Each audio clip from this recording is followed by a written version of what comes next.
오늘은 드디어 일곱 교회, 아시아의 일곱 교회 중에 첫 교회가 되는 에베소 교회에 대해서 이제 드디어 시작을 했어요.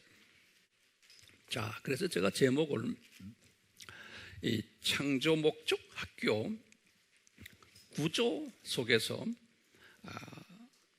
존재하는 에베소 교회, 이렇게 이제 제목을 잡았어요.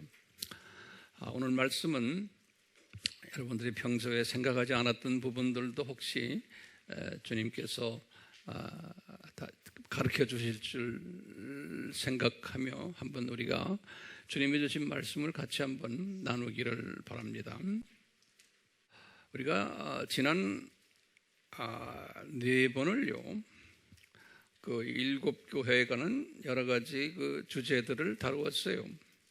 첫 번째는 예수님의 그 정체성의 다양하심, 그 일곱 교회 속에 숨겨져 있는 예수님의 정체성의 다양하심, 그리고는 또 다양한 교회를 디자인하신 예수님, 일곱 교회 속에서 두 번째는 다양한 교회를 디자인하신 예수님의 그 모습을 보았고요. 세 번째로는 예수님께서 다양한 교인을 디자인하신 모습, 이 안에서 우리가 자세히 봤어요. 오늘은 이 다양한 교회 중에서 처음 나타나는 에베소 교회에 대해서 조금 자세히 공부하려고 그래요. 그런데 이 에베소 교회나 나머지 6 교회들이 다가 언제 나타난 교회냐면 교회 시대에 나타난 교회들이에요. 교회 시대. 그러면 우리가 이제 한번 질문을 던져보는 거예요. 도대체 교회 시대란 뭔가? 우리 인간 역사 속에서 그러면 교회 시대란 첫째, 예수님의 초림부터 예수님의 재림까지의 시대를 교회 시대라고 그래요. 다시 말해요. 예수님의 초림부터 예수님의 재림까지, 엄격히 말하면 예수님의 초림이 주전 4년이죠. 그때부터 이제 시작이 된 거로 생각하시면 돼요. 다시 말하면 그것이 역사 시간적으로 표현하면 약 2000년 시대예요. 2000년 시대. 이것을 이제 교회 시대다, 이렇게들 보는데요. 그러면은 이 교회 시대라는 이 2000년 이것만이 우리의 그 역사 속에 있느냐? 그렇지 않아요. 실은 이 2000년이라는 이 교회 시대는 이 세상이라는 이 세상이 뭐죠? 7000년이에요. 그렇죠? 이 7000년 이 세상 안에 속해 있는 그 기간이 2000년이. 이 세상 몇천 년이 7000년이라는 이 세상 7000년 안에 속해 있는 2000년이 교회 시대예요. 되겠죠? 예. 이건 지금 정리를 우리가 잘, 이 그림을 잘 정리해야지만 오늘 말씀을 이해할 수가 있어요. 그러면 우리가 항상 강조했는데 이 세상 7000년은 뭐라고 말했어요? 이 세상 7000년이 존재하는 목적이 뭐예요? 창조 목적을 교육시키기 위한 목적이죠. 그렇죠. 대상이 누구예요? 하나님의 선별된 자녀들을 대상으로 해서 아담 타락부터 시작을 해서 쫙 시간 속에다 우리를 집어넣어가지고 7000년이라는 긴 세월을 만드셨어요. 그래서 이제 우리가 이것을 뭐라고 불렀냐면 이 7,000년을 창조 목적 학교다. 이렇게 우리가 한번 지칭을 했죠. 창조 목적 학교다. 이 세상 7,000년을. 그러니까요, 교회 시대라는 것은 이 창조 목적 학교 안에 있는 한 부분이죠. 그래요, 안 그래요? 지금 적으면서 그 그림이 그려져요? 자, 그러면 우리가 조금 더 구체적으로 봐요. 이 창조 목적 학교, 그동안 우리가 공부를 많이 했지만 다시 한번 봐요. 창조 목적 학교에 학생은 누굽니까?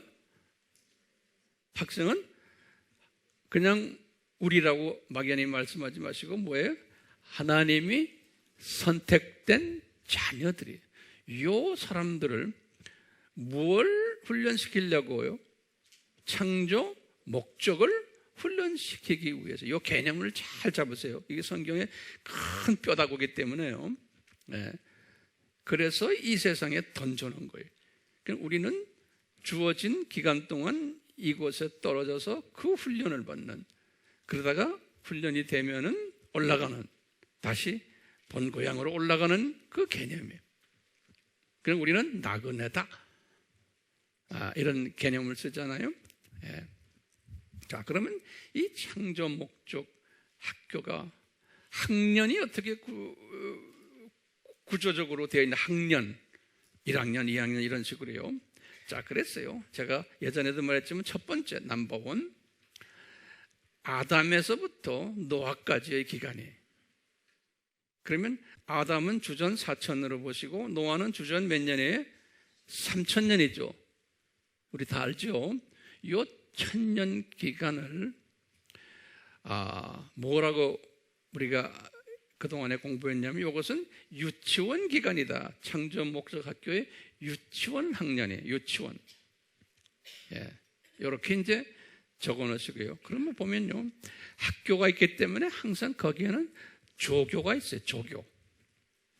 우리 학생들에게, 하나님의 자녀들에게 창조 목적을 가르치기 위해서 조교 그룹을 꼭 두셨어요. 그 유치원 기간에. 그 조교 그룹이 누구냐? 아담, 가인, 아벨, 에녹, 대표적인 조교 그룹들이, 제가 다시 말해 누구예요? 아담, 가인, 아벨, 에녹. 그 외에도 여러분 계시지만 대표적인 분들, 여러분들은 조교 그룹들, 이분들을 사용하셔가지고 우리에게 하나님의 창조 목적을 유치원 레벨로 가르치는 거예요. 유치원 레벨로. 그리고 두 번째로 이제 초등학교 레벨이 있어요. 그것이 뭐냐? 노아부터 주전 3,000년부터 아브라함 주전 2,000년이, 그 기간은 초등학교 기간이다라고 보시면 돼요. 이 초등학교 수준에서 교육 조교님들이 또 계세요. 조교들. 그게 누구냐? 노아, 셈, 함, 야벳, 또 한 분을 댄다면 니므롯이. 다 니므롯은 악역하는 조교예요. 세 번째 학년은 중등학교예요. 이 중등학교에서는 기간이 아브라함부터 주전 2,000년이에요. 주전 1,000년이 누구예요? 다윗이. 아브라함부터 다윗 기간이에요. 이때 교육 조교는 누구였을까요? 이때까지는 개인을 사용하셨는데 아브라함부터는 한 민족을 사용하세요. 그래서 이스라엘 민족이에요. 민족을 사용하세요. 중학교 때부터 이스라엘 민족이 조교예요. 그 민족에 돌아가는 걸 보고 우리 하나님의 자녀들이 하나님이 창조 목적을 어떻게 가르치시는구나 라는 걸 우리가 알 수가 있어요. 그 다음에 중등학교 다음에 뭐예요? 고등학교.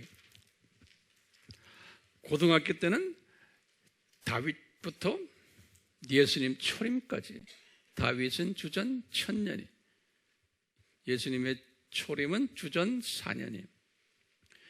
이때 고등학교 때는 교육 조교가 누구예요? 이것도 이스라엘 민족이에요.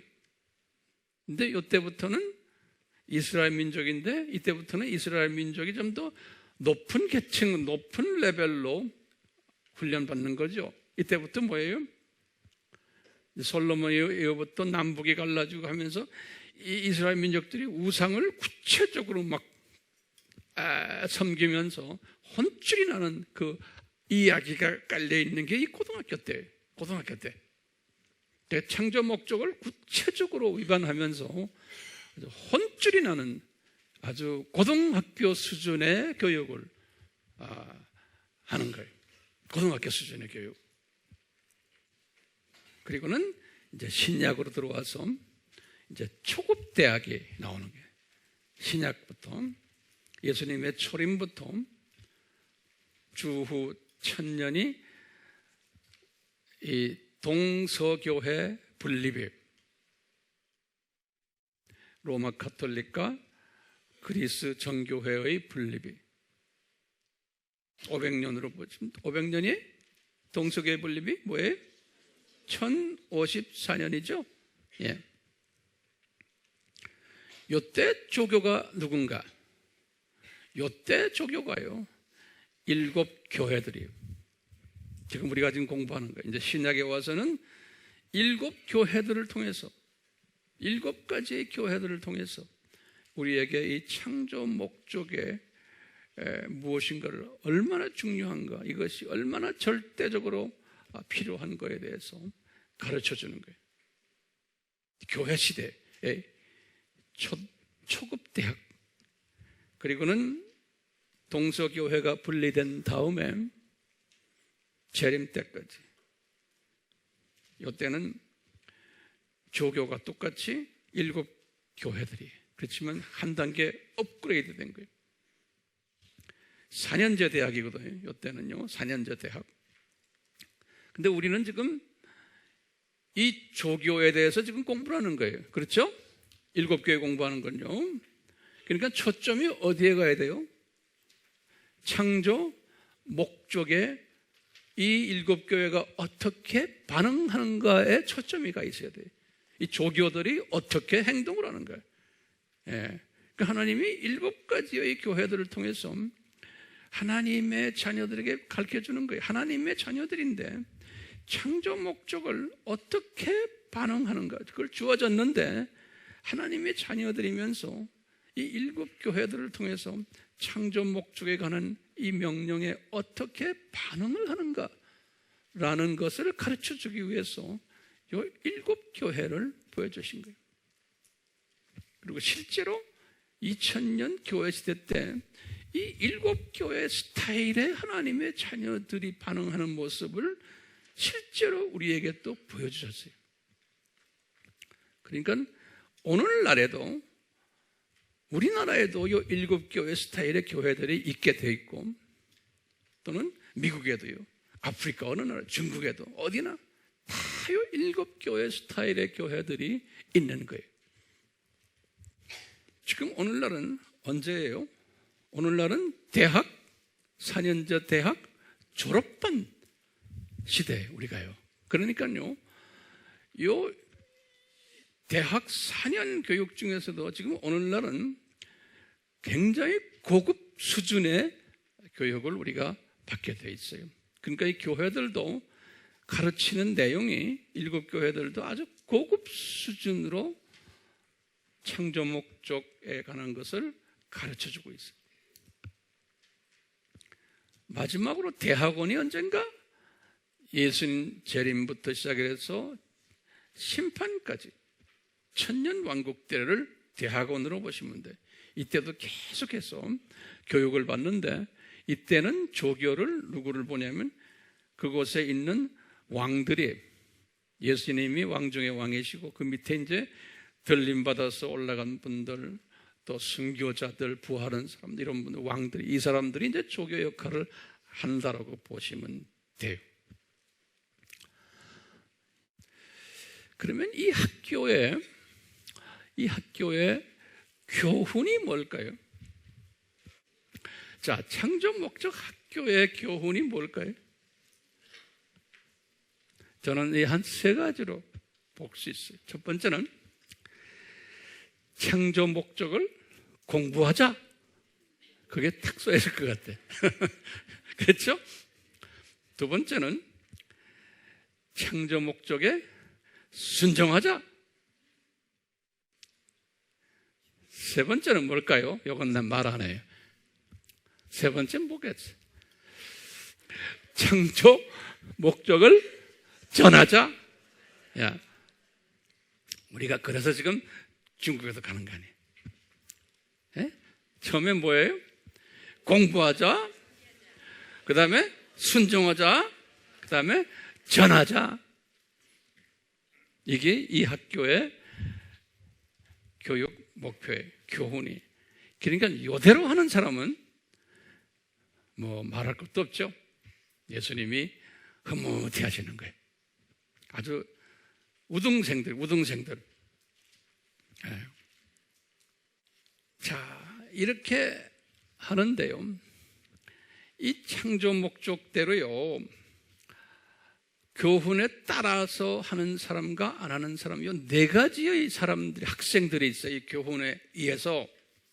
제가 이렇게 딱 보니까요, 이 7교회를 딱 보니까요, 7교회를 딱 보니까 네 가지의 하나님의 사람들이 거기에 기록이 돼 있어요. 7교회 속에.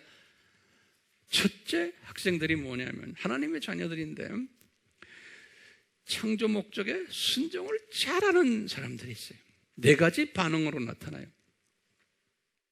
이 사람들에게는 뭐라고 약속하셨냐면요, 면류관을 주겠다는 거예요. 아주 높여주겠다는 거예요. 그러니까 저 세계에 올라가서 이 창조 목적대로 잘하는 사람은. 자, 두 번째로 어떤 그룹들이 거기에 기록되어 있냐면 7교회 속에 적당히 순종하는 사람들이 있어요. 두 번째 그룹들은요, 적당히. 이제 수준마다 다르지만 이런 사람들은 이제 천국에 올라가시면 그냥 평민 계급 속에 있는 사람들 같아요. 평민 계급 속에.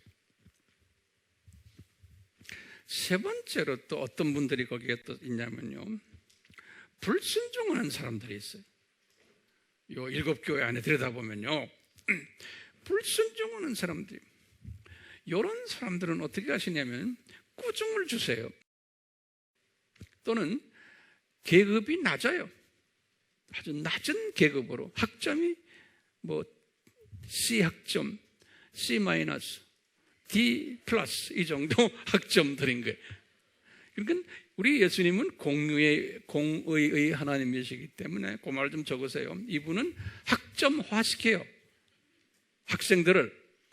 그래가지고 저쪽에 올라가서 위치를, 너는 어디에 앉아라, 너는 뭐 해라 계층을 설정해줘요. 이 공의의 하나님이시기 때문에. 그러니까 그게 기준이 어디 있느냐? 이 세상에 살 때 이 학교에서, 창조 목적 학교에서 어떻게 반응을 하고 살았느냐, 여기에 맞춰서 저쪽 동네에 올라가서 계층을 설정해 주시는 거예요, 이분이. 자, 네 번째 이 반응이, 이게 중요한 거예요. 이 7교회를 보면 네 번째 반응이 또 있어요. 이 반응하는 자들은 어떤 분들이 있냐면 이 창조 목적에 아주 강력하게 불순종하는 그룹이 또 있어요. 그냥 불순종이 아니고 하나님의 자녀들인데, 예? 이런 사람들은 어떻게 하나님이 다루셨냐면, 7교회 속에서 보면요, 이 사람들은 구원을 뺏어가 버렸어요. 예. 구원을 뺏어가 버렸어요. 그러니까 가장 중요한 게 뭐예요? 창조 목적이에요. 자, 이 교회라는 단어 있잖아요. 네. 교회라는, 지금 7교회, 그러니까요, 이 말씀 잘 들으세요. 일곱 교회라는 것은 두 가지의 의미가 담겨져 있어요. 이 교회라는 그 단어가요. 이 일곱 교회 안을 들여다보면요. 첫 번째는 뭐냐면, 예를 들어서 에베소 교회에 편지하노니 이럴 때요. 첫 번째 그 에베소 교회는 뭐냐면, 그 당시에는 교회 건물도 없었어요. 에베소 교회라는 그 교회 이름이 있었어요.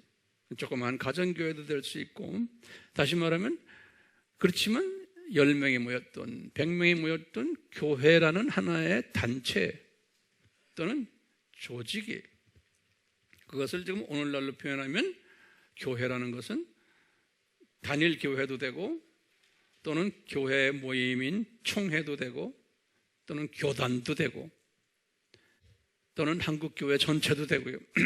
이런 의미에서의 교회, 공동체, 그룹, 모임, 이럴 때 에베소 교회에게 편지하노니 이렇게 말할 때는 에베소에 있는 어떤 한 교회만이 아니고 여러 교회들을 이야기하는, 그 안에 여러 교회들이 있어요.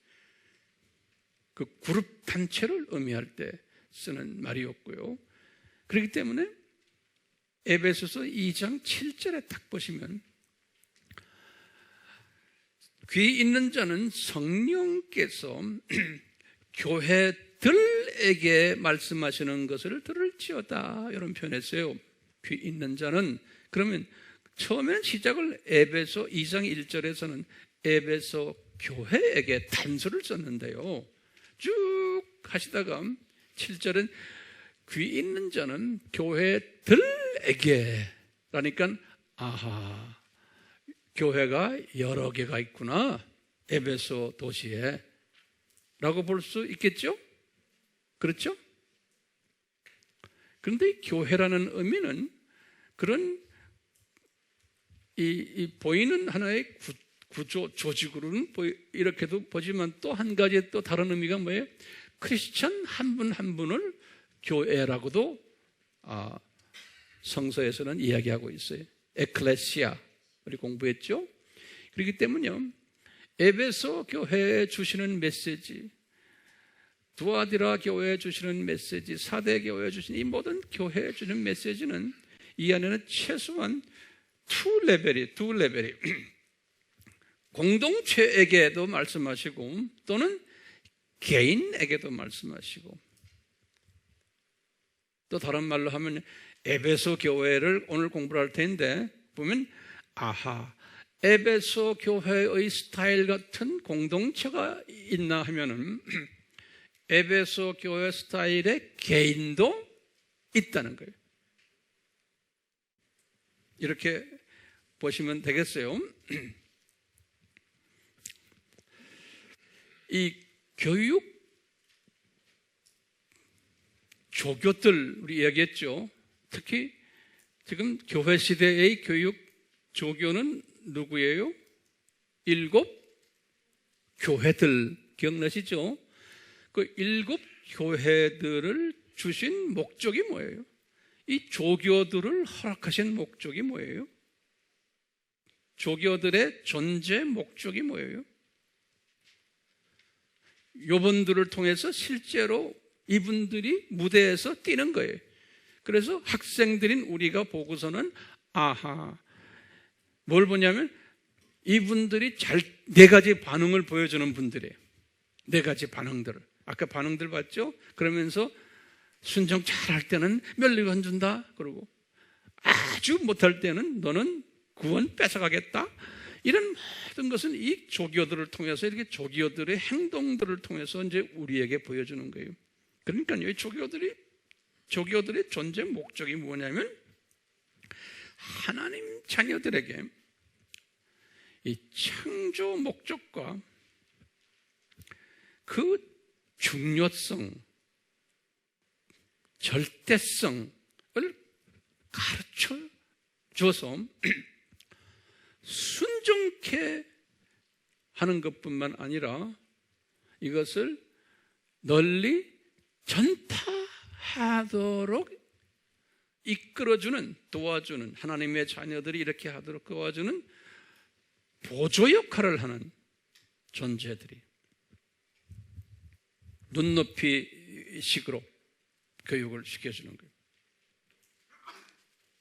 그러면 에베소 교회 조교에 대해서 한번 조금 더 자세히 들여다봅시다. 에베소 교회 자체가 조교 그룹들이라고 보시면 돼요. 근데 지금 조교 그룹이 지금 최소한 이 교회 시대에 지금 이 나라에, 우리나라에도 4가지의 조교 그룹들이 있는 거예요. 에베소 교회 조교 그룹. 그 다음에 뭐예요? 서머나 조교 그룹. 두아디라 조교 그룹. 이런 식으로 쭉 있는데 오늘은 에베소 조교 그룹들을 한번 조금 들여다봅시다. 딱 보시면 이제 이분들이 하는 행동들을 보고는 우리가 이제 배우는 거예요. 그래서 이분들의 행동 때문에 어떤 반응을 한 것에 맞춰서 예수께서 어떻게 또 반응하시나를 우리가 보는 거예요. 그러면서 우리가 배우는 거예요. 오늘도 그것을 배우기 위해서 지금 이 말씀을 우리 같이 나누는 거예요. 자, 이 에베소 교회의 특징이 있어요. 다시 말하면 에베소 조교회의 특징들이 있어요. 그 중에 첫 번째 특징이 뭐냐면 에베소 교회는 7교회 중에서 으뜸 가는 교회였어요. 으뜸 가는 교회. 그래서 제일 앞에 7개 중에서 제일 앞에 거론하셨어요. 으뜸 가는 교회. 그러면 어떻게 으뜸 가는가 하면 첫째적으로요, 역사적으로 으뜸이 가요. 다른 교회에 비해서. 여기에는 바울이 3년간 있었던 도시예요. 그래서 이 교회를 개척한 겁니다. 두라노 서원이 있는 기독교 역사에서 첫 신학교예요. 그뿐 아니라 나중에 약 한 400년 후에 에베소 공회가 열렸던 교회예요. 다시 말하면요, 그 당시에 이 중동과 남유럽 지방의 교계에서 가장 이름이 있었던, 권위가 있었던 교회예요. 그래서 431년에 4대 공의회 중에 세 번째 공의회인 에베소 공회가 열렸던 역사적으로 대단히 으뜸가는 자랑스러운 교회가 이 교회예요. 나머지 6교회는 그런 게 없어요. 나머지 6교회는. 두 번째로 왜 이렇게 으뜸 갔냐면 위치적으로 또 으뜸이 갔어요. 이 도시가. 왜냐하면 로마 제국에서 세 번째로 큰 도시였어요. 그리고는 이 도시에는 유명한 아테미 신전이 있는, 그 로마 제국의 국교인 바벨론 종교의 아테미 신전이 있는 그 도시가 이 에베소. 세 번째로 으뜸 가는 것은 다른 교회와 비교가 되는 거예요. 사역적으로 으뜸 갔어요. 이 교회가. 이 교회가요, 로마 제국 복음화를 하는 선교 센터였어요. 약 한 100여 명의 학생들을 두라노 소원에서 가르쳐서 졸업시켰는데 그 중에 한 30명을 바울이 로마에 가기 전에 미리 파송을 해서 로마의 주변에 가정교회들을 개척시켰던 교회가, 그 도시가 요 에베소예요. 그러니까 상당히 역지 자랑스러운. 또 으뜸 가는 교회가요, 신학적으로도 그래요. 신학적으로란 말은 사도 바울의 기본 신학이 여기에서 다 시작이 됐어요. 드라노소원을 통해서. 그래서 이 신학이 전 로마 제국에 퍼진 거예요. 그러니까 이 교회가 이런 측면에서도 으뜸 가는 교회예요. 다섯 번째로 또 으뜸 가는 교회는 뭐냐? 전통적으로도 으뜸이 가요. 왜냐하면 바울이 이 교회를 개척하시고는 바울도 이 교회의 담임 목사님 역할도 하시고 바울이 그 후에 자기 가장 사랑하는 영적 아들인 디모데를 여기에 담임 목사님으로 하시고 그 후에 디모데와 같이 브리스길라와 아굴라도 이 교회에서 섬기게 하시고 그리고는 나중에는 사도 요한이 이 교회의 담임 목사님도 하시고 그때 사도 요한이 예수님의 어머니 마리아를 모시고 같이 이 교회에서 주님을 섬겼던 그러한 유명한 교회예요. 그렇기 때문에 전통이 있는 교회예요. 그러니까 1세기 때 기독교의 최고 유명 인사들이 이 교회의 담임 목사님 하시고 권위가 있었던 그러한 교회예요. 그러니까 이 에베소 교회는 나머지의 여섯 교회와 비교했을 때 이 교회는 으뜸이 아닐 수가 없죠. 그렇죠?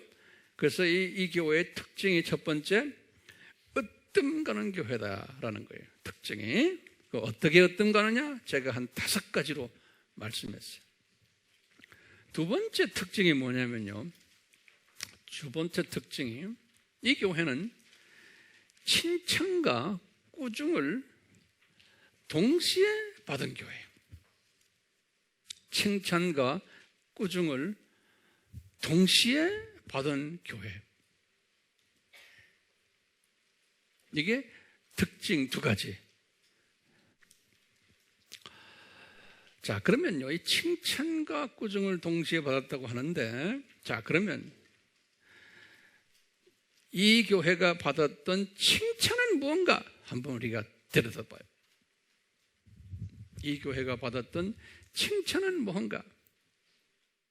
그러면 2절에 그 칭찬을 하는 내용이 종합적으로 나와요. 뭐냐면 2절에 보면 내 행위와 수고와 인내를 내가 안다 그랬어요. 다시 말해요. 내 행위와 수고와 인내를 내가 안다 그래 놓군요. 그 말을 하신 다음에 그 다음부터 쭉 구체적으로 행위는 뭐고 수고는 뭐고 인내는 뭔 것을 쭉 이렇게 예수님께서 말씀하세요. 그러면 보세요. 첫째 칭찬은 뭐냐면 이제 행위에서 나오는 칭찬이에요. 첫째 뭐냐면 악한 자들을 용납하지 않는 교회. 이 교회가 2절에 보면요. 행위의 첫째 행위가 뭐냐면 악한 자들을 용납하지 않는 교회. 이 말은 뭐냐면요. 거기다 계속 적으세요. 이 말은 이걸 들으시면서 여러분들이 오늘날 교회들과 이렇게 연상하시면서 보세요. 이 교회는요. 상당히 의로운 교회예요. 교회 장로님들이나 목사님들이나 권사님들이나 교인들이 의로워요. 다시 말하면 불의를 미워하는 그러한 교회예요. 그리고는 정의로운 교회 또는 악하고 악한 것과 타협을 하지 않는 아주 특별한 교회예요. 그래서 칭찬해 준 거예요. 너희들 이런 부분에서는 으뜸이다. 두 번째로 또 칭찬하는 게 뭐냐면 똑같이 2절에 있는데요. 뭐냐면 이래요. 자칭 사도들을 시험하여 그들이 거짓말쟁이임을 찾아낸 교회다 그랬어요. 그러니까 이 교회는 밤낮없이 눈을 뜨군요, 주변에 좀 사도라고 하면서 다니는 사람들을 점검하는 거예요. 저게 진짜인가 가짜인가.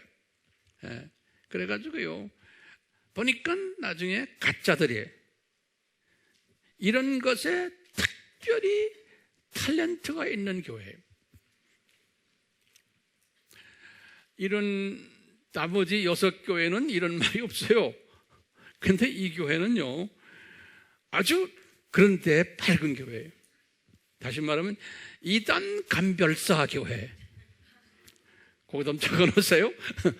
이단 감별사 교회고, 이단 척결을 아주 앞장서서 하는 교회예요. 지금 제가 이렇게 말하면서요, 오늘날 우리나라를 비교하세요. 이런 것들이 있나 없나 보시라고요. 보이세요? 이거 보시면서 이거 상상하세요. 세 번째 칭찬이 뭐냐면요, 예수님의 이름을 위하여 수고하는데 지치지 않고 수고한다 그랬어요. 3절에 예수님의 이름을 위해서 수고 많이 하는데 지치지 않는다는 거예요. 다시 말하면 이 교회는요, 기독론이 강한 교회라고 보시면 돼. 우리가 지금 자주 쓰는 단어들이죠. 그러니까 예수님을 열심히 전하고 기독론이 강하고. 왜냐하면 우리가 나중에 이제 지금 이 편지는 주후 95년에 쓴 편지예요. 이제 지금부터 이 횟수들을 잘 기억하세요. 95년에 썼는데요, 95년 전에 에베소서를 썼을 때, 에베소서는 주후 언제에 60에서 62년이에요. 그러니까 60으로 따지면 몇 년 전이에요. 95 빼기 60하면 35년 전이죠. 35년 전에 이미 우리 예수님께서 바울에게 말씀했어요. 너희들 하나님의 천진갑주를 입어라 얘기했죠. 에베소서 6장 12절에서 17절이. 그러니까 이 교회의 교인들, 특히 리더들은 이 말씀을 항상 기억하는 거예요. 이 전신갑주를 입으라고 한 편지는 에베소 교회밖에 없어요. 그러니까 이 에베소 교회 이 지도자들은 항상 전신갑주의 내용들을 보면 한마디로 말하면 우리가 이제 제 앞에 무슨 띠예요? 진리의 띠, 기독론이에요. 그래서 이분들이 기독론에 강했어요. 그러니까 예수님을 열심히 전했던 분들이, 오늘날도 그런 교회들 지금 보시면 정의로운 거, 악과 타협하지 않고 이단 감별사 역할을 하며 예수 그리스도의 기독론이 강한 교회. 그 다음에 네 번째로 칭찬받은 것이 뭐냐면 니골라파의 행위를 미워하는 교회예요. 니골라파의 교회를 미워하는 교회. 그러면서 예수님도 나도 그거 미워한다 그랬어요. 그러면 도대체 황 목사님, 니골라파가 뭡니까? 거기에 대한 질문이 없을 수가 없죠? 그렇죠? 그럼 거기다 적으세요.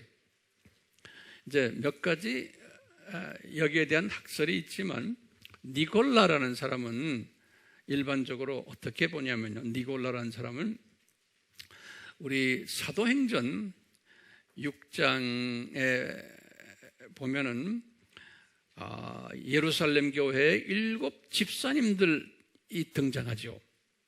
기억나세요? 그 중에 대표적인 2 집사님이 누구예요?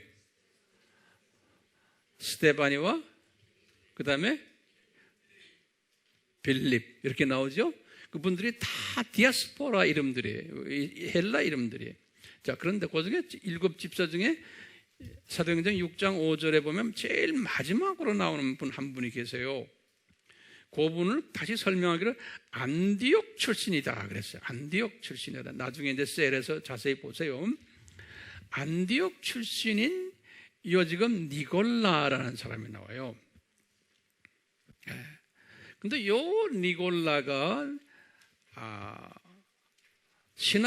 자기 스스로의 신학을 만들어 가지고 자기의 신학 이론을 가지고 파당을 만든 사람으로 보고 있어요. 그래서 니골라파들 그러는 거예요. 니골라파들. 그런데요, 어떤 문헌을 보니까요, 요 지금 우리가 버가모의 교회에 나오는 발람의 교리, 거기다 계속 적으세요. 2장 14절이에요. 또는 두아디아라 교회의 이세벨의 교리, 요 교리들, 계시록 2장 20절에 이세벨의 교리라 나오는데, 요 교리들이 다가 니골라파의 교리에 의해서 만들어진 분파된 교리들이다. 이제 이렇게들 보는 학자들이 있어요. 그러니까요, 어떤 게 주교리예요? 니골라 교리, 니골라 교리의 새끼 교리들이라 이렇게 보시면 되겠어요.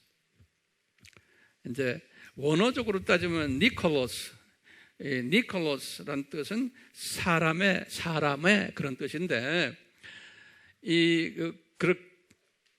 그래서 이 니골라 당의 그 교리들이 뭔가, 거기 보면요, 인본주의 교리고 타협주의 교리고, 다시 말하면요, 타종교에서 가르치는 것을 우리가 어느 정도 수용을 하면서 잘 배합해서 우리 신앙생활 하자라고 하는 그런 그 교리가 중심 교리예요. 니골라 교리라는 게요. 너무 우리만 주장하지 말고 타 교리들도, 타 교단, 타 종교의 가르침도 좀 섞어서 같이 우리 걸 만들면서 하자. 그럼 다시 말하면 절충주의, 혼합주의, 거기다가 성적으로도 좀 자유를 가지면서 하자. 성적 자유주의, 이런 식으로요 가르치는 그런 주의가 무슨 주의라고 그랬어요? 니골라주의인 거예요. 그러니까 지금 이 교회가, 에베소 교회가 이거 좋아하겠어요? 네? 싫어하는 거예요. 이제 버가모 교회나 두아디라 교회는 이것을 받아줬지만 에베소 교회는 이걸 싫어하는 거예요. 그러니까 요새 말로 말하면 에베소 교회는 어떤 교회냐면, 극이란 말은 좀 그렇지만 극 집어넣는데 극보수 교회. 극이라고 말해도 극이 아니래도 보수 교회, 우파 복음주의 교회. 이런 교회들 우리 주변에 많죠? 으뜸 가는 교회고, 그리고 우파 복음주의 교회고, 예수님 잘 섬긴다고 하면서 잘 또 전하는 그러한 교회들이. 그러면요, 제가 이걸 가지고 한번 묵상 가운데, 주님, 왜 이 교회가 이런 교회로 등장을 하게 됐냐? 왜 이렇게 보수 쪽도 내가 볼 때는 극보수 쪽으로 가는 교회 같아요. 극이라는 말은 안 좋은 말이지만 제가 볼 땐 괜찮은 보수예요. 왜 이렇게 보수화되는 교회가 됐을까요? 근데 주님이 저에게 딱 아이디어를 주시는 거예요. 이 부분, 이 에베소 교회가 주님 왜 이렇게 보수지향적인데 나중에 뜻꾸지람 맞는 것도 있는 거예요. 왜 이럴까요? 왜 이렇게 보수일까요? 그런데 주님이 이런 아이디어를 딱 주시는 거예요. 바울이 에베소 장로들에게 밀레노 고별 설교 하실 때가 있었어요.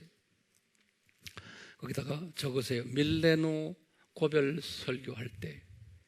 그게 언제예요? 바울이 몇 차 여행을 끝내고 3차 여행을 끝내고 주후 몇 년이요? 주후 57년이에요.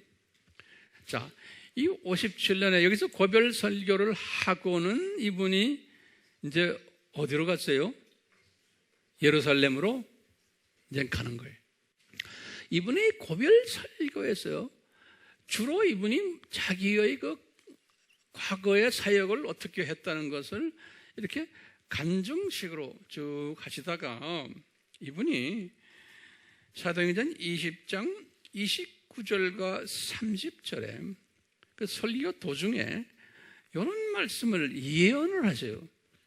이 에베소 교회에다가 바울이 뭐라고 예언하시냐면요, 또 내가 이것을 아노니, 그러니까 이분이 딱 벌써 예수님께 듣고는 이것이 비전으로 보신 거예요. 바울이 앞으로 에베소 교회가 어떻게 될 것을 내가 떠난 후에 바울이 말씀하시는 거예요. 29절에 흉악한 이리들이 너희 가운데 들어와서 양떼를 아끼지 아니할 것이며, 이렇게 보수교회인데 흉악한 이리들이, 주전 57년 이야기예요.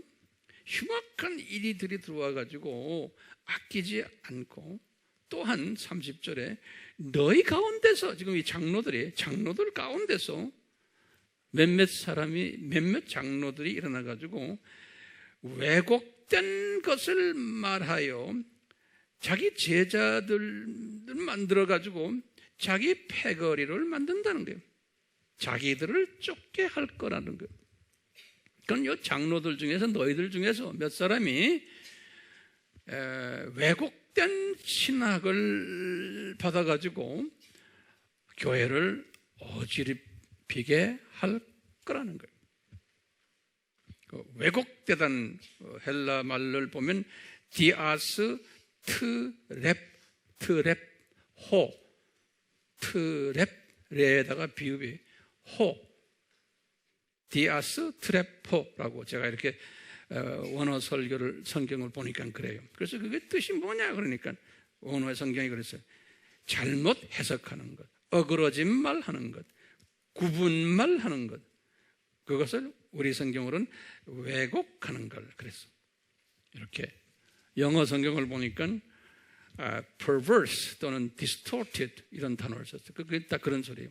다시 말하면 진짜 의미를, 하나님의 진짜 의미를 살짝 왜곡해가지고 교리를 만들어가지고 자기 그룹을 만들어서 교회 안에서 가르치고 또 교회 밖에서 가르치는 장로님들이 나온다는 거예요.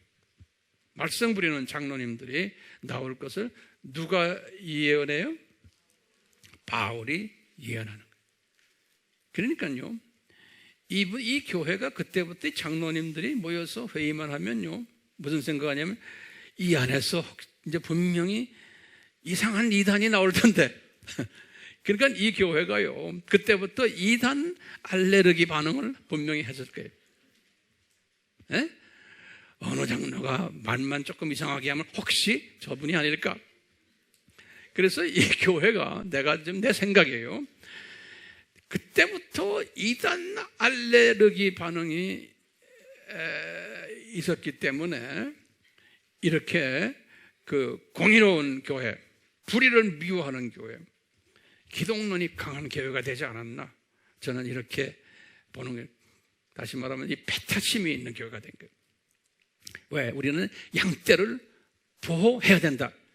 우리 교회에 들어온 양떼들을 보호해야 된다.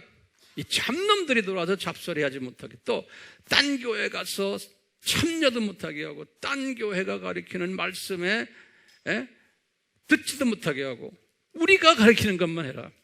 이렇게 배타적인 교회로 되지 않았나 라고 보고 있어요.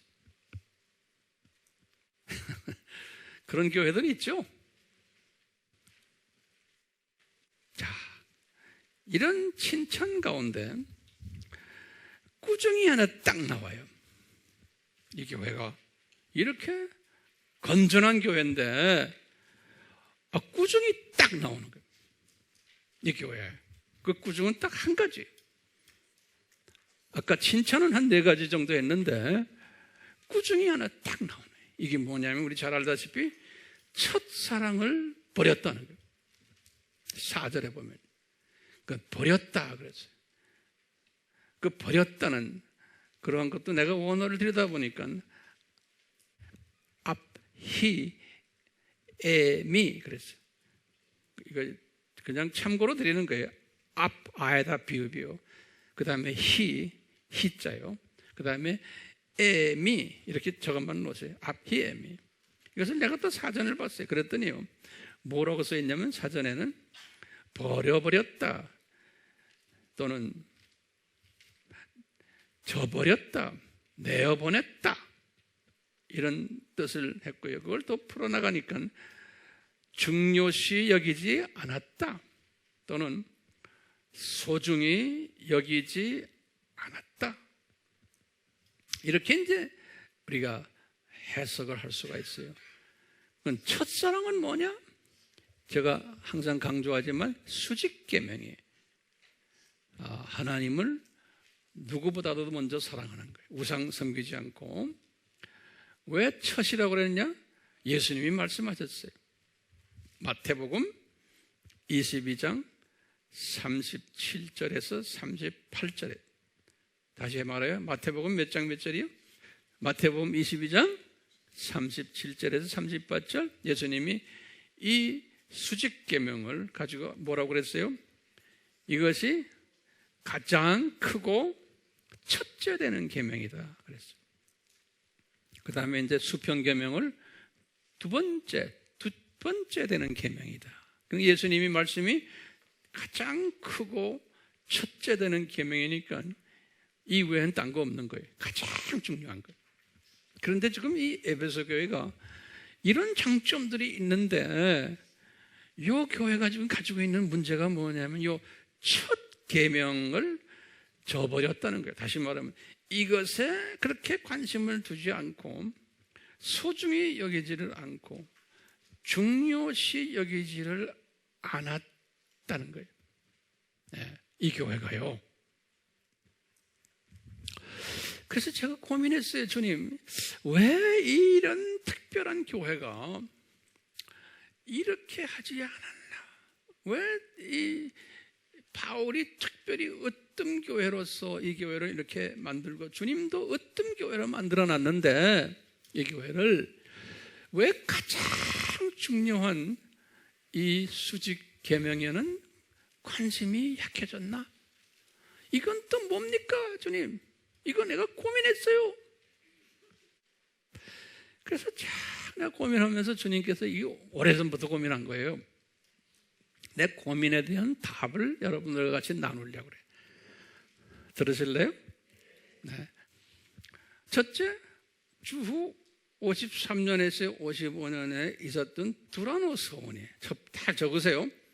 이 두라노 서원에서 바울이 열심히 거기에서 강의를 했는데 두라노 서원에서 강의한 이야기가 사도행전 19장 8절에서 10절이에요. 그 내용을 이렇게 들여다보면 거기에 이분이 강의를 했지만 바울이 수직계명의 중요성에 대해서는 가르치질 않았어요. 없어요. 이 성경에 봐도요, 이 부분이 약해요. 모든 신약의 메시지들 보면요. 구약에서는 다윗부터 시작을 해서 선지자 시대에 이것이 강했어요. 수직계명을 어김으로써 혼쭐나는 이야기거든요. 그러면서 이렇게 와가지고는 이 수직계명에 대한 구체적인 말씀을 바울이 잘 하질 않았어요. 근데 그 중에 한 것이 이제 고린도 전서에 나중에 우리가 잠깐 보겠지만 그 다음에 두라노 서원에서 사역을 하시면서 이분이 이제 같은 사도행전 19장 11절에서 20절에 보면 귀신 쫓아내는 그런 사역을 했거든요. 거기에서도 귀신을 쫓아내면서도 그냥 그런 축사 사역을 하셨지 이 수직계명에 대한 메시지를 전하지를 않았어요. 바울이. 또 똑같이 세 번째로 다 이제 주 55년 이야기예요. 아테미 여신상에서 은감실 장자론하는 분에 대해서 호통을 치시다가 이분이 나중에 소동이 일어나가지고 이제 에베소를 떠나는 장면인데, 그때도 아테미 여신이 우상이다라는 말을 하지만 진짜 신이 아니다라고 말하지만 에베소 교인들에게 수직계명을 강조하는 구체적인 말씀은 하지를 않으셨어요. 그렇기 때문에 우리 신약교회들이 사도 바울이 그분의 편지를 보면은 이 수직계명의 중요성을 구체적으로, 이게 최고로 중요하다는 말을 구체적으로 하지는 않으셨어요, 이분이. 그러니까 우리 지금 오늘날 크리스천들이 이 부분에 대해서 약해요. 특히요, 에베소 교회 장로들에게 했던 57년의 밀레도 설교에서도 이 부분이 없어요. 이때 한번 마지막 고별 설교이기 때문에 아주 구체적으로 해주면 좋은데, 그냥 이렇게 이런 게 있으니 조심해라 이 정도지. 나도 이제 간다 그러니까 전부 눈물을 찍찍 흘리지만 그 눈물을 흘리는 것은 어떻게 보면 하나의 인간적인 그 연민 때문이죠. 예? 수직계명 잘해라 이놈들아, 이거 아니면 너희들 죽어, 이렇게 말하지를 않았어요. 오늘날 교회도 이런 부분이 있어요, 없어요? 있다고요. 예. 우리가 이분이 그 후에 에베소서를 썼거든요. 60년에서 62년에 에베소서를 1장, 2장 쭉 해서 6장까지 자세히 읽어보면은 가끔가다 하나님을 사랑한다, 예수님을 사랑한다는 얘기가 한두 번 나오지만 수직계명의 으뜸되는 계명이라는 말을 이분이 구체적으로 하질 않았어요. 에베소서에도. 그러니까 왜 바울이 구체적으로 하지를 않았을까? 라고 또 질문을 한번 던져보면요, 제가 바울의 입장에서 보면 그런 거예요. 이분들이 이것까지 담을 수 있는 그릇이 아직 안 된다고 보는 거예요. 그냥 바울이 주로 이제 그분들에게 에베소서에도 그랬지만 말씀드리는 게 부부끼리 서로 사랑해라, 아이들 가족 문제, 직장 문제, 이런 수평적인 이야기를 주로 많이 했어요. 그리고 서로 사랑해라, 서로 사랑해라. 수평계명을 더 강조를 했지, 이 수직계명에 대해서는 별로 강조를 하지 않았어요. 그러면서 서로 하나 되라, 서로 사랑해라. 그러면서 이제 수직계명 이야기가 전신갑주로서 결론을 내리지만 그게 수직계명이란 말을 철저하게 가르치지를 않았어요. 그러니까 이분들이 수직계명에 가는 것은 그냥 하나님 사랑하는 것, 형제 사랑하고 가족 사랑하고 열심히 사는 게 하나님을 사랑하는 거라고 생각한 거예요. 그리고 이단 척결하는 것도 하나님 사랑하는 거고, 또 예수 잘 안 믿는 사람들, 교인들 게을리하면 호통치는 거, 다 이런 것이 하나님 사랑하는 것으로서 이제 생각한 거예요. 그러니까 보수를 지키는 것이 하나님을 사랑하는 거라고 지킨 거예요.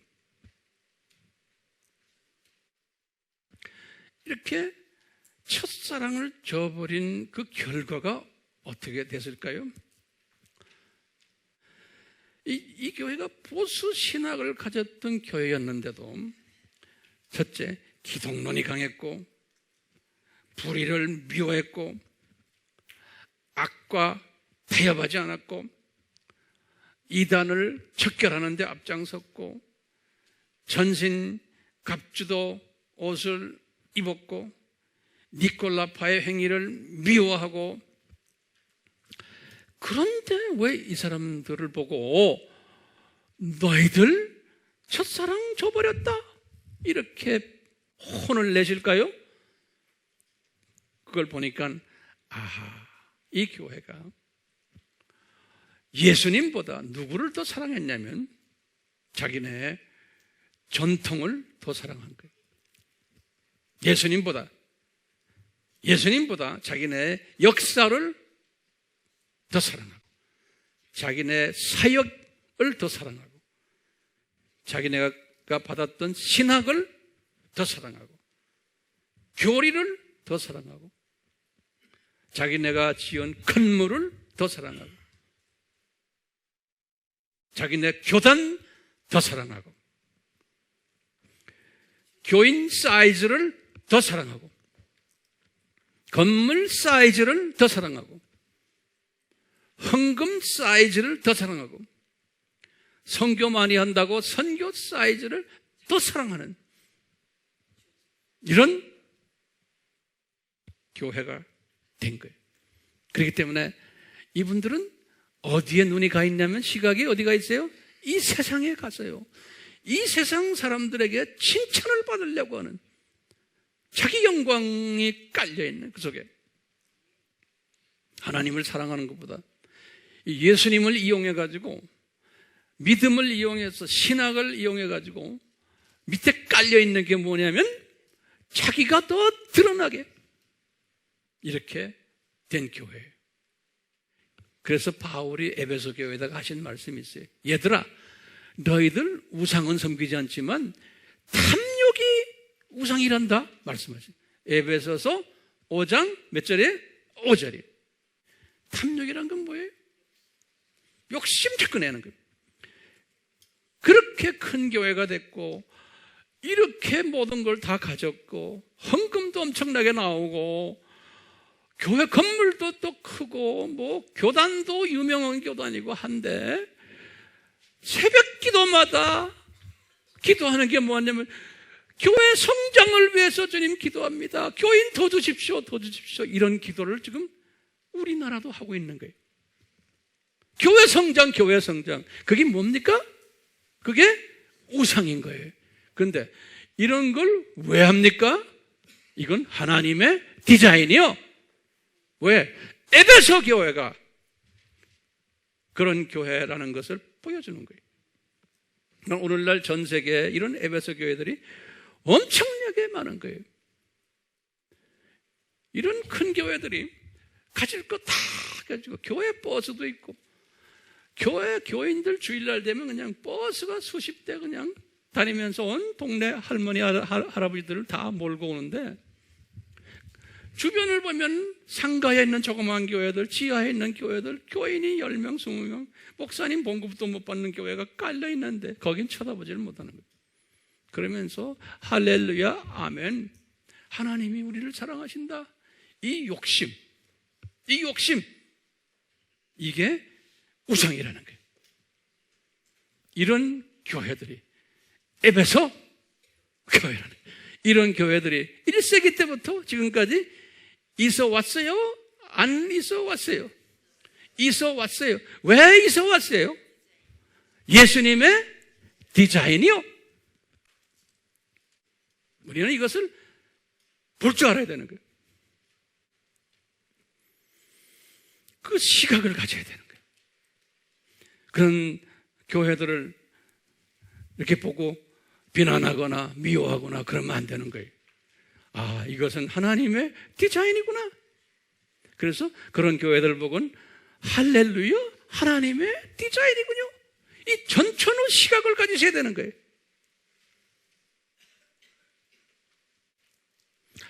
이 칭찬 4개를 아무리 받아도요, 이 꾸중받은 한계 때문에 이 교회가 심각한 문제에 빠진 거예요. 요 문제 때문에, 요것 때문에. 그러면서 그냥 이 꾸중은 단순한 꾸중이 아니에요. 심각한 꾸중이에요. 이것이 오늘날 이런 교회들을 한번 들여다보시면서 제 말씀을 듣기를 원해요. 회개를 명령했어요. 네가 어디에서 떨어졌는지 기억을 하라는 거예요. 그러니까 이 안에서요, 어디에서 떨어졌는지 기억하는 권사님들도 그 안에 있어요. 장로님들도 있고, 그 안에 목사님들도 계시고, 그렇지만 그 안에서 헤어나질 못하는 거예요. 기억을 해야 돼, 우선요. 왜 우리가 이렇게 됐는가? 그래서 회개를 한 다음에 처음 일들을 행하라는 거예요. 이 수직 계명에 필요한 일들, 수직 계명에, 다시 말하면 칭찬받은 일들 있잖아요. 이 일들을 중심으로 해서 거기에 초점이, 그 일들을 하는 초점이 예수 그리스도에 있고, 내가 이 교단 자랑이니 뭐니 학벌 자랑이니 뭐 이런 거는 버려버리고 다시 말하면 이것을 수직 계명을 중심으로 한 일에만 초점을 하라는 거예요. 처음 일들을 그래서 복수로 써놨어요. 그러니까 수직 계명을 하는데도 여러 가지 방법들이 있다는 거예요.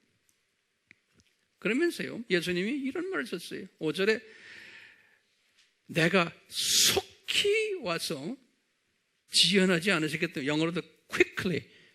이런 교회에 내가 속히 와가지고 촛대를 그 자리에서 옮겨버리겠다는 거예요. 옮길 것이다 그랬어요. 미래형으로서는. 그런데 오래 기다리시는 게 아니고 이 교회에 예수님이 오셔가지고 촛대를 옮겨버리겠다는 거예요. 이 촛대란 건 뭐예요? 계시록에서 1장 20절에 촛대는 교회라고 그랬어요. 그러니까요, 요 교회라는 그 단체도 의미하고 또 그 다음에 그 안에 교인들도 의미해요. 그렇죠? 이 촛대를 옮겨버리겠다면, 그러면 우리가 신개성 가면 두 가지 의미가 있어요. 옮겼다. 타 교회로 옮겼다는. 근데 이 교회 교인들이 타 교회로 옮겼다 이런 의미보다는 교회 자체를 지금 옮기겠다는 거예요. 제 말 잘 따라오세요?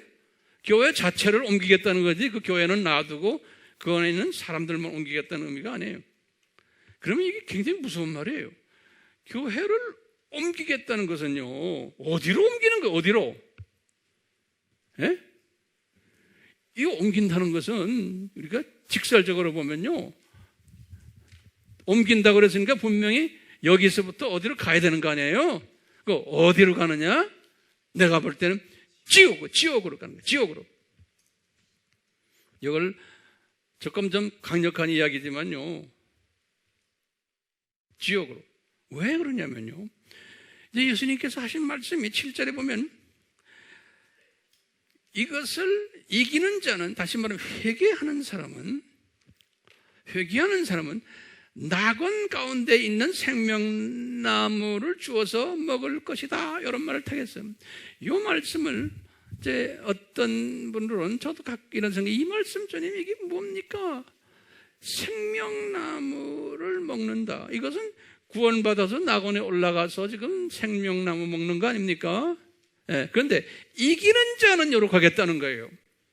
다시 말하면 이걸 회개하는 자는, 수직 계명을 지키지 않은 것에 대해서 회개하는 자는, 교단 자랑하고 교회 사이즈 자랑하고 유명한 인사가 되고 뭐 돈도 많이 나오고 뭐 하여튼 뭐 이래가지고 껍적대는 이런 사람들이 빨리 회개를 하지 않으면은, 왜냐하면 영광을 자기가 받으니까, 그러면은 이 생명나무 과일을 먹지를 못한다는 거예요. 이 말은 다른 말로 표현하면 어떻게 돼요? 낙원에 올라가지 못한다는 거예요. 그렇죠? 아담도 타락 전에 이 생명나무 과일을 잡수셨잖아요. 똑같죠? 이 생명나무 과일을 먹는다는 건 낙원에 올라가서 영생을 가진다는 예수님의 말씀이거든요. 그렇기 때문에요, 회개하지 않으면은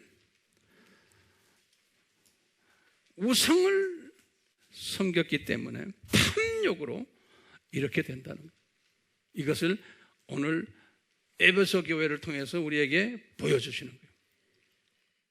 왜냐하면 창조 목적의 가장 중요한 부분이 요 수직계명이거든요. 이게 지금 이 교회의 존재 목적이 뭐예요? 창조 목적을 교육시키기 위해서 하려는데 창조 목적에 직접 위반하는 행위를 하는 거예요. 그것도 웬만한 4가지 반응이 있다고 그랬죠? 창조 목적을 뭐예요? 잘 지키는 사람, 적당히 지키는 사람, 그 다음에 뭐예요? 부정하는 사람. 그런데 아주 극단적으로 부정하는 사람은 어디다 집어넣는다고 그랬어요? 네. 다음, 예전에 그 사람 이름이 나오니까 신성정 목사님이라고 충행교회 담임 목사님도 하고 총신의 교수 생활도 하신 분이 낙원 올라간 간증 우리 알죠? 예.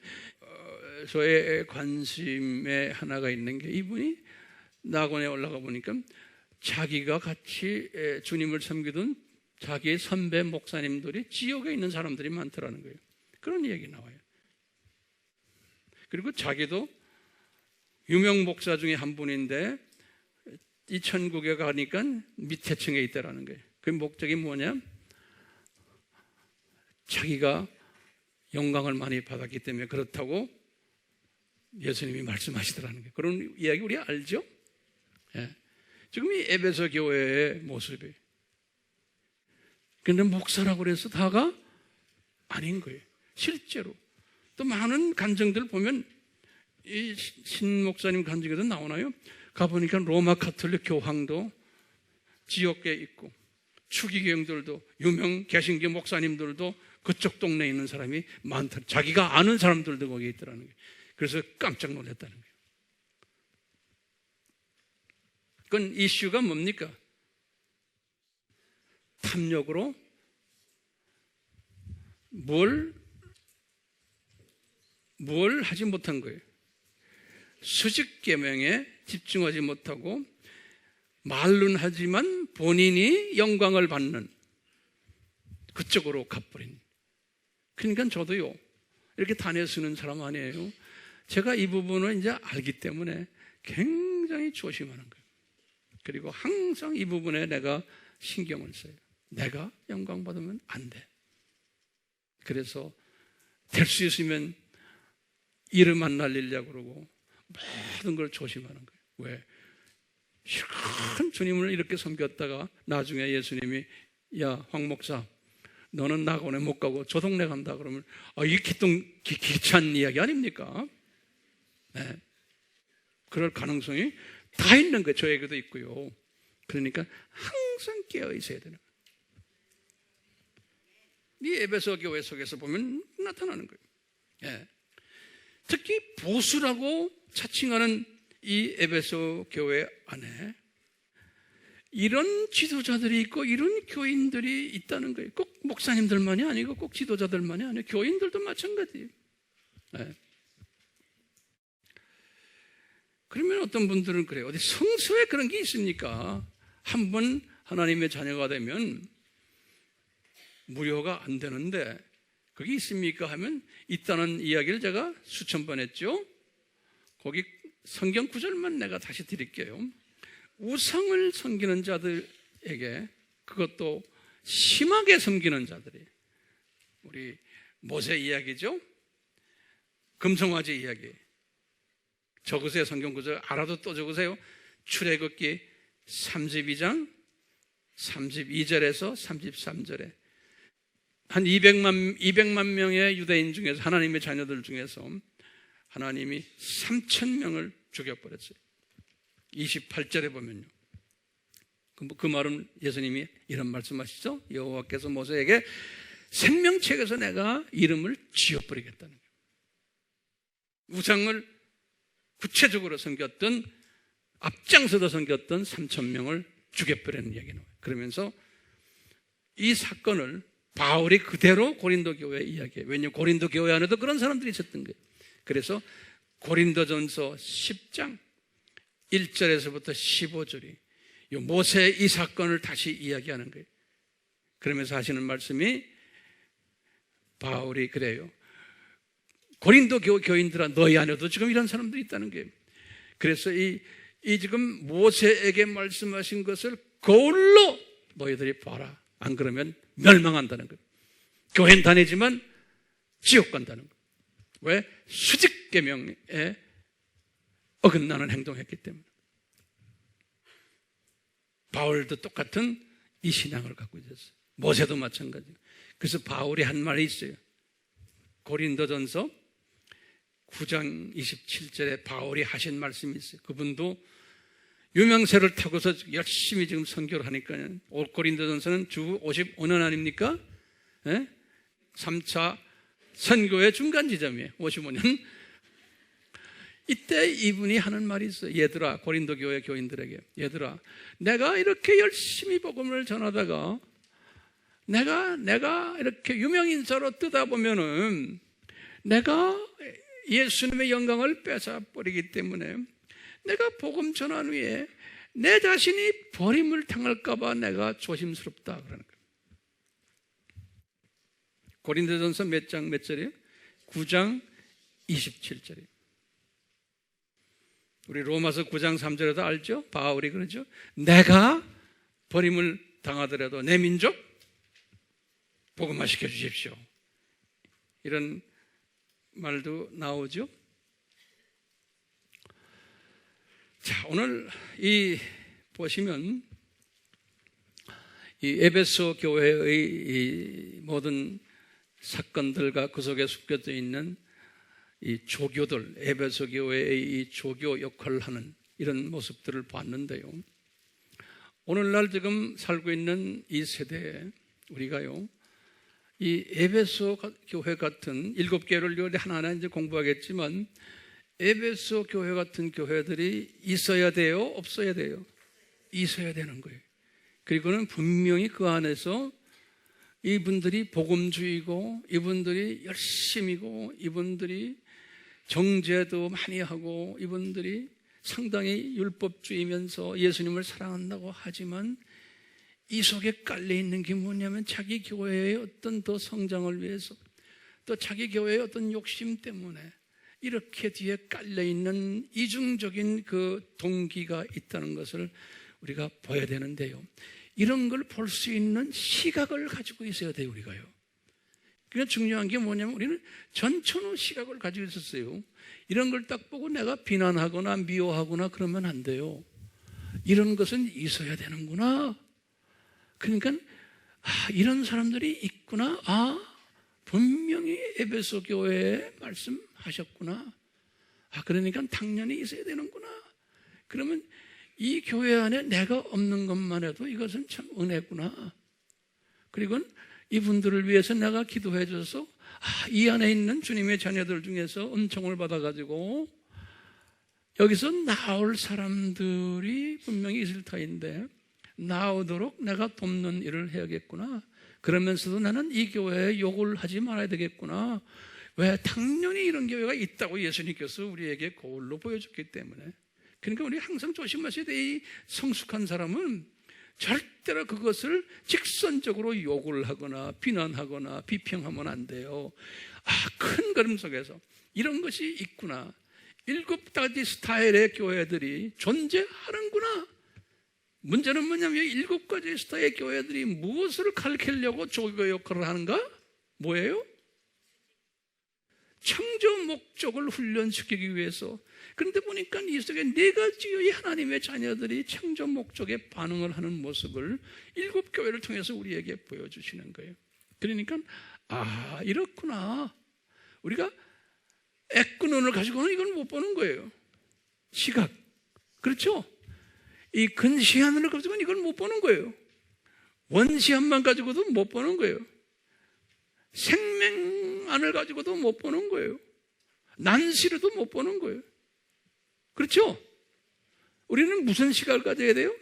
전천후 시각, 전천후 시각. 그래서 지금 오늘 공부하는 목적이 뭐냐? 주님, 우리에게 이 전천후 시각을 주십시오. 그래서 우리가 이 말씀 공부 이렇게 깊이 하는 거예요. 열심히 노트 정리하는 거예요. 열심히 또 셀에서 우리가 공부하는 거예요. 이 배운 것을, 이런 시각을 우리가 가지면 가질수록 이것을 내가 내 민족에게, 주변의 사람들에게, 또는 해외에 나가서 우리가 지금 이렇게 사람들에게 하잖아요. 이럴 때 우리 주님께서 나를 높이시게끔 되어 있는 거예요. 그리고 이 세상에 사는 동안에도 내가 생각만 해도 주님이 나를 사랑하시니까, 자기의 뜻을 아는 백성들이니까 자녀들도 사랑해 주시고 그 자녀들에게도 엄청난 복을, 내가 기도한 그 이상의 복들을 내려주시고, 기도 안 했는데도 주님이 복을 막 내리시고 이러면서, 이런 데 집중한 사람들은 기도도 안 했는데 주님이 우리 아이들에게 이렇게 막 주시네, 그렇게 말하는, 이건 기도할 필요가 없어요. 기도는 내 욕심이 담겨 있어요. 기도할 필요도 없어요. 왜? 기도는 왜 하라고 그래요? 네 생각을 집중하라고 예수님 앞에. 그래서 기도하라고 그러는 거예요. 기도 안에 또 예수님께서 그랬잖아요. 아버지께서 다 하신다고. 전지하신 분이신데 그 기도하는 목적이 뭐예요? 나의 소원을 이루기 위해서 기도하는 게 아니에요. 기도는 뭡니까? 예수님의 뜻에 집중하도록 나를 주파수를 맞추는 것이 기도예요. 그러니까 뜻이 하늘에서 이루어진 것 같이 땅에서 이루어지도록 기도하는 거예요. 네. 그렇기 때문에요, 우리는 항상 갈보리 십자가에 있는 예수님을 바라보는 연습을 하셔야 돼요. 그렇죠? 항상 예수님을 바라보고 전천후 시각을 만들기 위해서. 그러면서 모든 것을 우리가 예수님께 맡기는 연습하는 거예요. 이 전천후 시각을 가진 사람들은 이렇게 하면은 또 전천후 시각으로 우리를 변화시켜줘요. 항상 은총을 베풀어 달라고 우리가 주님 앞에 간구하고, 찬양 속에서 이제 다 나와요. 이 찬양을 그런 의미에서 우리가 부르는 거예요. 그래, 이런 사람들은 내가 이제 사랑을 주변 사람들에게 베풀 수 있어요. 인정해주고 격려해주고 주변 사람들. 그러다가 내 인생 여정이 끝나면은 주님 앞에 올라가서 주님, 제가 왔습니다 한마디 할 때 이분이 얼마 우리를 보고 웃으시겠어요. 저는 그 모습이 항상 생각해요. 저를 만났을 때 주님이 씩 웃으실 때 그 웃으시는 주님의 그 모습이 항상 연상이 되는 거예요. 제가 받은 이 소원, 우리 모두에게도 같은 소원이 되기를 예수님의 이름으로 축원합니다. 아멘. 우리 같이 기도합시다. 오늘 예수님 2000년 전에 요한을 통해서 보여주신 에베소 교회의 모습들, 지금 창조목적 학교의 4년제 대학교의 졸업반 우리들에게 더욱 심도 있게 고차원적으로 체계 있게 가르쳐 주심을 감사합니다. 이제 우리가 이것을 배워서 우리의 시각이 전천후 시각이 되도록 도와주시고, 항상 갈보리 십자가의 주님을 바라보며 우리의 시각이 예수님의 시각으로 변하는 복을 허락해 주시옵소서. 그렇게 주심으로 해서 우리가 이 세대에 이 모두 돌아가는 복잡한 일들을 소화할 수 있는 능력을 주시고, 이것을 예수님의 시각으로 보는 그러한 복된 자들을 되고 지혜로운 자들을 되도록 복을 내려 주시옵소서. 예수님의 이름으로 기도드리옵나이다. 아멘. 지금 이 시간은 예수 그리스도의 무한하신 은혜와 하나님 아버지의 극진하신 사랑하심과 성령님의 끊임없이 가르쳐 주심과 깨닫게 하심과 순종케 하심이 우리 모두에게 항상 있기를 축원하옵나이다. 아멘.